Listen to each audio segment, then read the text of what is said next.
Le 8 septembre 2022, le prince Édouard perdait sa meilleure alliée.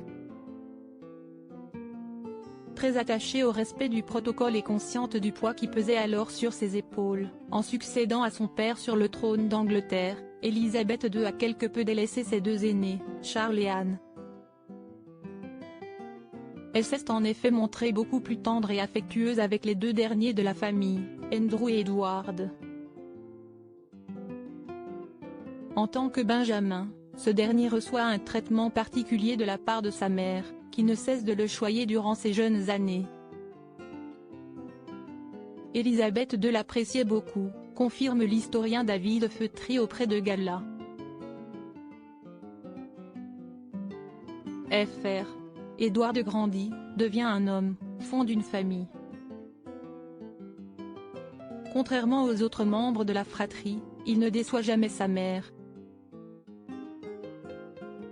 Bien au contraire. Il est actuellement le seul des 4 enfants d'Élisabeth II à être toujours marié avec sa première épouse, relativement discret, se tenant éloigné des scandales. Édouard est un peu le fils parfait, discret, humble, qui n'a jamais fait d'esclandre, qui a su être en réserve. C'est véritablement le fils à qui elle avait promis beaucoup de choses, ajoute le spécialiste de la monarchie. Malheureusement, la monarque est morte avant de pouvoir honorer ses promesses. Comme le veut la tradition, c'est son fils aîné, Charles, qui lui succède sur le trône. Désireux de moderniser la monarchie, l'époux de Camilla Parker Bowles entend faire bouger les choses, casser les codes. Ainsi, contre toute attente, le nouveau monarque refuse d'accorder le titre de duc d'Édimbourg au prince Edward. Depuis le décès du prince Philippe, anciennement duc d'Édimbourg, ce titre a en effet été remis à la couronne, en attendant d'être redistribué. Tout était prévu pour qu'il revienne au plus jeune fils d'Élisabeth II, cette dernière ayant pris l'engagement écrit, au moment de son mariage avec Sophie Rhys-Jones en 1999, que son fils succéderait à son père à la tête du duché d'Édimbourg. Mais Charles III, nouveau roi, voit les choses différemment. Selon nos confrères britanniques, ce titre pourrait finalement être attribué à la princesse Charlotte, fille du prince William et de Kate Middleton, lors de son mariage. Des discussions sont en cours, mais l'issue privilégiée par le roi est que ce titre revienne à la princesse Charlotte, a confié Kate Mansi, experte de la question royale, dans les colonnes du Mail on Sunday, en novembre dernier. Que faut-il comprendre dans ce revirement de situation ? Une volonté de moderniser la monarchie bien que Charles n'ait pas encore officiellement tranché sur cette question, tout laisse à penser que c'est la princesse Charlotte, et non son grand-oncle le prince Edward, qui héritera du duché d'Édimbourg. On change de politique avec Charles III.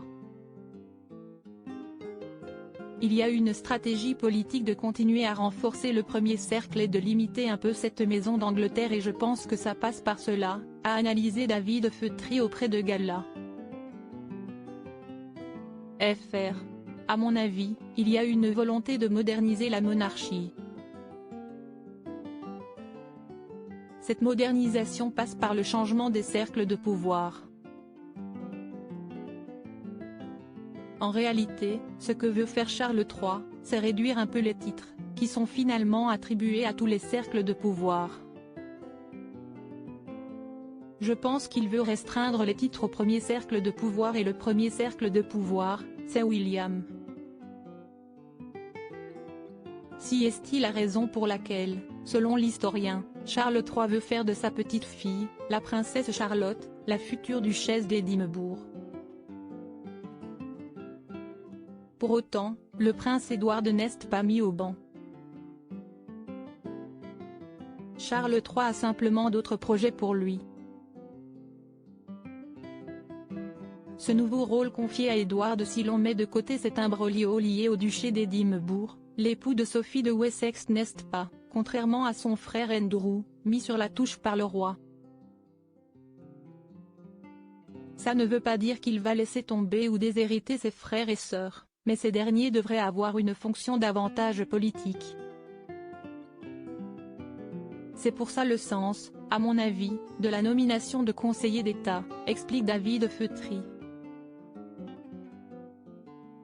Charles III vient en effet de récompenser le princesse Anne et le prince Édouard, en les honorant d'un pouvoir, la régence. En les nommant conseillers d'État, le nouveau monarque autorise son frère et sa sœur à le remplacer, dans ses fonctions royales, en cas d'empêchement.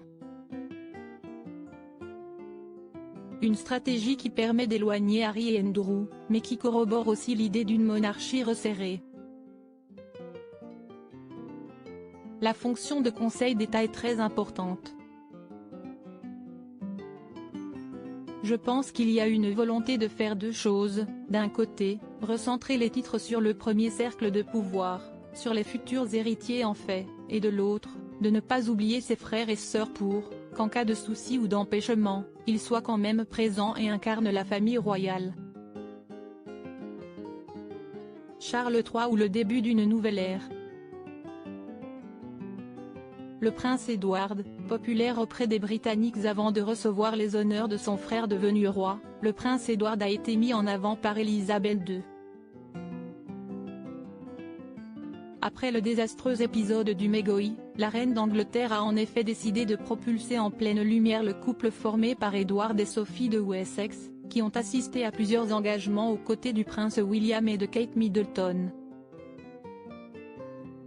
Depuis quelques années, Élisabeth II a souvent mis en avant Édouard pour le remettre en lumière, par rapport à ses autres frères et sœurs, mais aussi par rapport à la population anglaise, a confié l'historien David Feutry, rappelant que le prince Édouard est très apprécié des Britanniques. Plus discret et moins polémique que ses frères, il est facile de s'identifier à lui, selon l'expert de la monarchie britannique. Il y a une identification qui est plus beaucoup forte. C'est plus difficile de s'identifier à William et Kate, Charles et Camilla ou autrefois à Élisabeth et Philippe.